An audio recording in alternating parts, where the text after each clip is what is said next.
Hello, as you might have guessed, the one doing the narration is me, Botslayer. I am six tabling in this video. I cut through a lot of it because there's a lot of downtime when you're only playing six tables. Maybe not a lot of downtime, but there was enough. And yeah, so I'll just be playing pretty straightforward, kind of a little bit laggier of a style. I think that my stats for this session were, I don't really remember. I think it was like 26, 24. I'll go over it at the end of the video. There's a couple of regulars on all of the tables, and I did really well against them. They seemed to have some major leaks, and in general they tended not to c-bet very much. They tended to chase less than the other ones, but everyone really fished and chased pretty lightly. A common mistake that I continually made was that I would overestimate their hand ranges and think that they couldn't possibly have a hand that weak. Well, they could and did several times. And there's a couple of pots you'll see where it's just really crazy that I won with the hands that I won with. I had a couple of ones where I won with like 9 high and stuff like that where you just didn't expect to win. Yeah, but I was 1,481 hands. I played 28-23 with a 6.5 3-bet percentage, which I think is kind of low. My aggression factor was 4, and we'll go over all that stuff later, but as of right now, nothing's really happening, and I can just sit here and wait.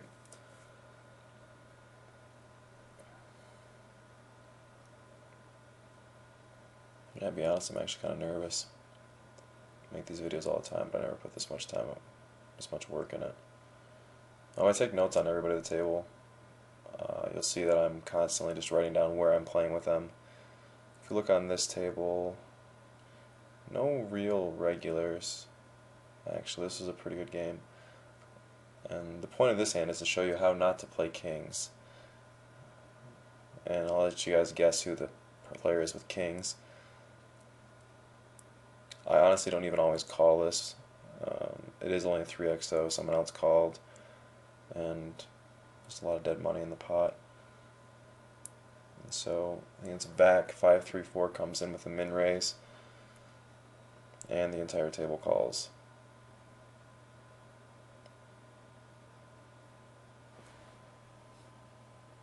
It's a pretty good flop for my hand, even if he does have kings. I still want to go with my hand.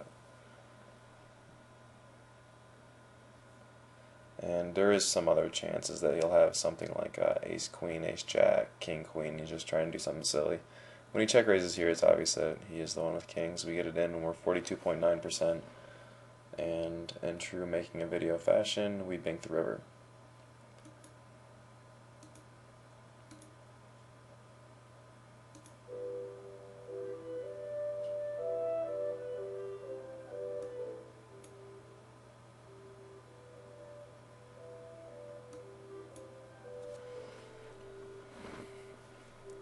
I raised a lot of my aces from wherever I was on the table, especially for five-handed. I didn't really feel like I'd get outplayed too much, and I didn't think I'd get in too much trouble. The guy sitting at the top, Noirret, Noret, I think, maybe it's French or something, he was a laggier regular. He was on a bunch of my tables. You'll see that we get in some spots with him as the table goes on. And I'll mark him down as orange. Orange just simply means that they're on a bunch of tables. Action Mike is also a laggy, he's more fishy though. Not betting this turn was kind of like a scare tactic. This is one of those, I'm not used to 6-max to be honest, and I just couldn't see how.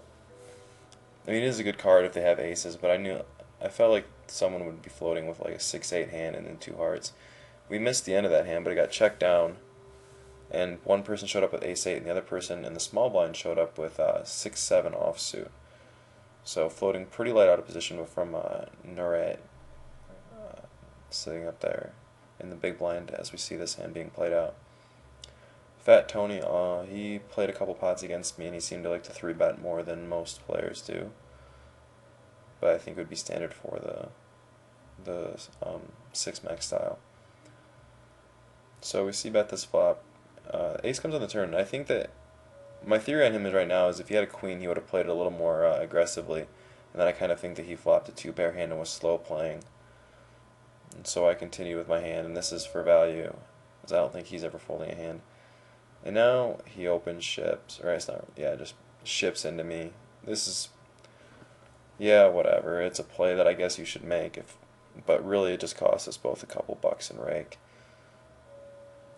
At this level, I'm sure he might get folds, though.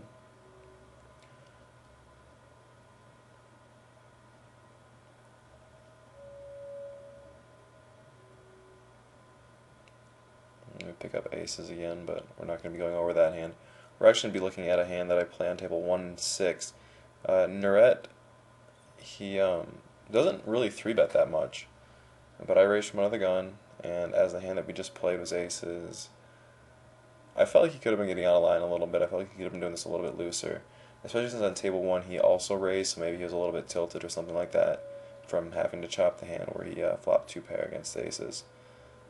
So he raises 2 limpers here from out of position. I call, and then I decide to call down here. I decided to call on both tables at the same time. I was either going to fold on both tables or call on both. And so then he c-bets the table 1, and we just fold. And now over here, he c-bets 11, and I make a kind of a loose peel. The reason why I say it's loose is because we have a gut shot and 2 overs, but we're not necessarily always drawing to a queen or a jack as well. And I actually really don't like my calling of the 3-bet. I was under the gun, but his 3-bet percentage is really low. And yeah, he could have been tilting. I think it's less likely. Here I like to flat call. I don't know why. I felt like if I jammed, he was calling me. And I can't really beat anything that calls. He's not going to be barreling there without very many. I mean, how can he be barreling there when he doesn't beat a jack? It's really hard for him to be doing that unless he has like ace 10 or a couple of clubs. And he ends up showing up with pocket 10s. And so as it was, we played the hand really well face up, but I think really poorly against a range. Up there on table 2, this is just an example. He full potted the river. It's kind of like this is always the nuts here, and as we see, he actually turned the second nuts with the flush draw and went for the fancy check raise, and that's going to be a theme of the video. Not playing fancy. There's no reason to do it. It's just a waste of time. You're just going to be blowing up money. As I'm saying that, we go into a hand where I get a little bit crazy. The reason why I decided to make this play is Cutie Babe was a tighter regular and definitely I would thought a more competent player. And Duke Muffin min raises, and I tend to 3-bet min raises fairly liberally, just because I think it's usually a weaker hand that wants to call a 3-bet, but can't really do it if you make it the full 3.5x or the full 4x or whatever it is that they're making it. So after some deliberation, Cutie by Babe calls and checks the flop, so we bet. Kind of a smaller bet. I feel like he or she will be floating me fairly light here. Or not that light. I'm sorry, like eights to jacks, and I don't feel like he'll be going with them if I do something crazy on the turn. I thought about shipping and decided that I'd go less, because he's either going to be going with his jacks and 10s and 9s and 8s or whatever it is that he has, or folding, so we might as well save 20 bucks. And it's